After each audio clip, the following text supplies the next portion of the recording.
Hey,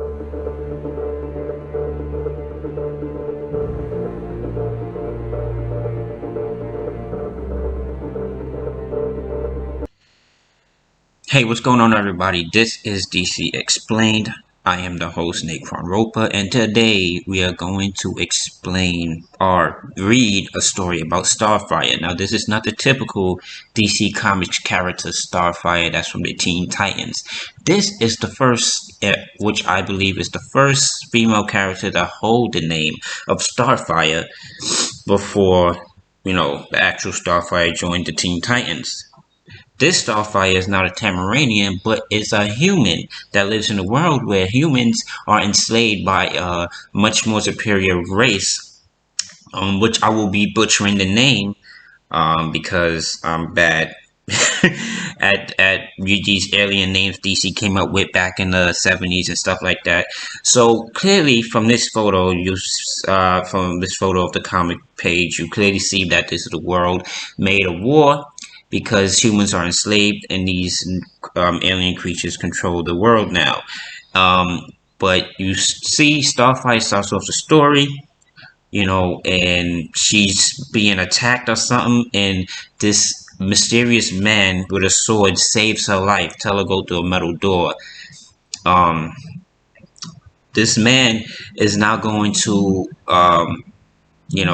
take her on this ship or whatever. But basically, what's being shown on this page is that Starfire is showing the Starfire's past and how this alien race that took over the planet breeded her and basically made her into who she is, a slave, a prototypical slave that refers to everybody as master and does what anyone tells her to do. They basically treated her like a house pet. And when she learned that she will be a mate for somebody, it really changed her mind about everything, because, in this world, humans being enslaved, the typical thing that people do with slaves is, well, mate them with their own race. not the own race of the slave, but the race of the people that's controlling the world at the time. So this is the world Starfire is dealing with right now. And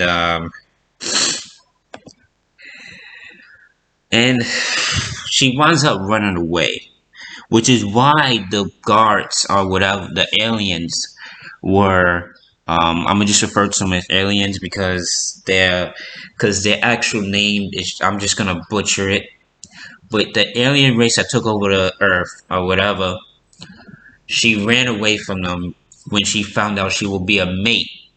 Now that's what it seems like from this page, and that's what led to the guy, saving Starfire's life at the time in order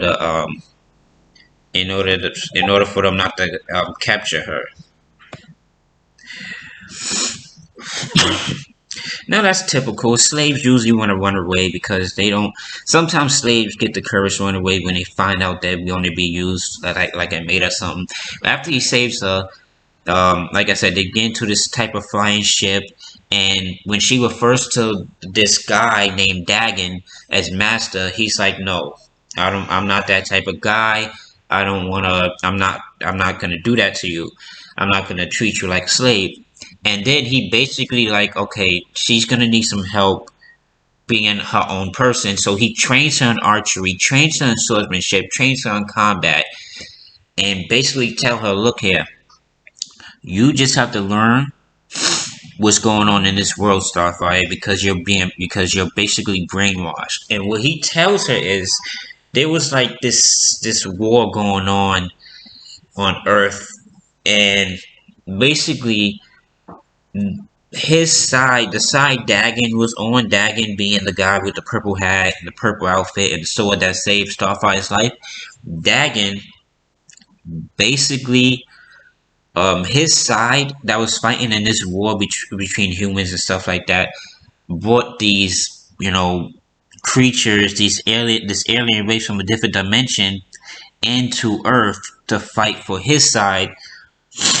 But like all like all sentient beings, they're not slaves to those that summon them, because soon enough they'll gain sentience. Or well, these aliens already have sentience, but these aliens soon enough realize that they're much stronger than humans, which led to them enslaving humans, and it backfired on Dagon and his side, because it's like, damn, they control us.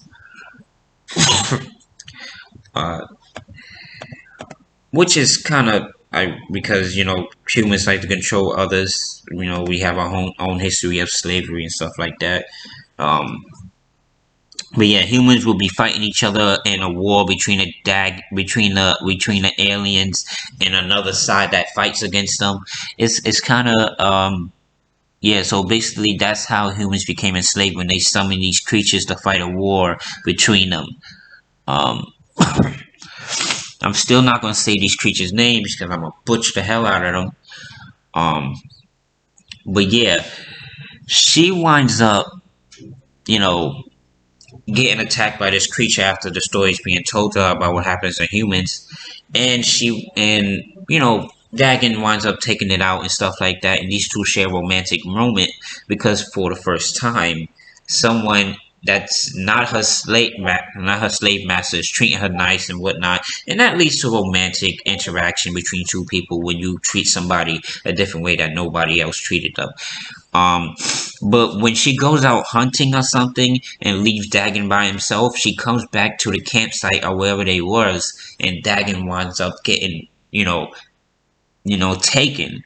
Now, and because there's a wreckage, she does see Dagon. She doesn't see Dagon in the wreckage, so it pretty much like to her, okay, something went wrong. Somebody came here while I was gone, and then now she suspects somebody named Sakura, or I butchered that name that she said at the end, but this guy that was seemed to be her slave master or whatever, she believed that he had taken Dagon, what which is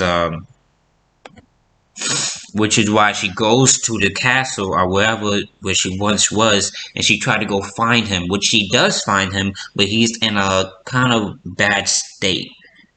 And you know like all typical love stories, when it comes to DC Comics, the lover dies, but in the opposite, the male dies, not the female. Because I remember one story where Hal Jordan's wife was stuffed in a fridge.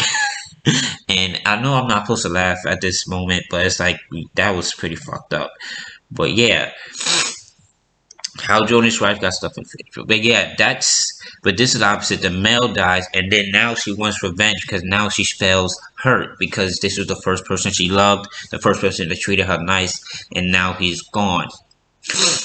Which leads to her tracking down the person that took him and killed him, which would be the people that owned her when she was a slave to these alien races.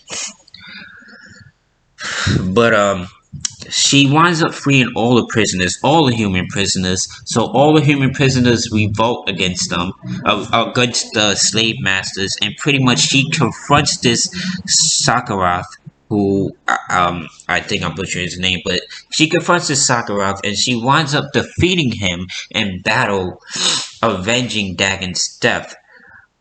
Which leads to the end of the story, as she feels free of being a slave herself. But that's it for this video. I hope you all like it. This is an underrated story. Early DC stories I really like, but next time y'all see me making a video, I will be playing DC Universe Online. You could expect a lot of DC Comics, of course, DC Comics videos. I'll be playing DC Universe Online and reading more stories to you guys. So thank you for watching, and please subscribe. I'll greatly appreciate it.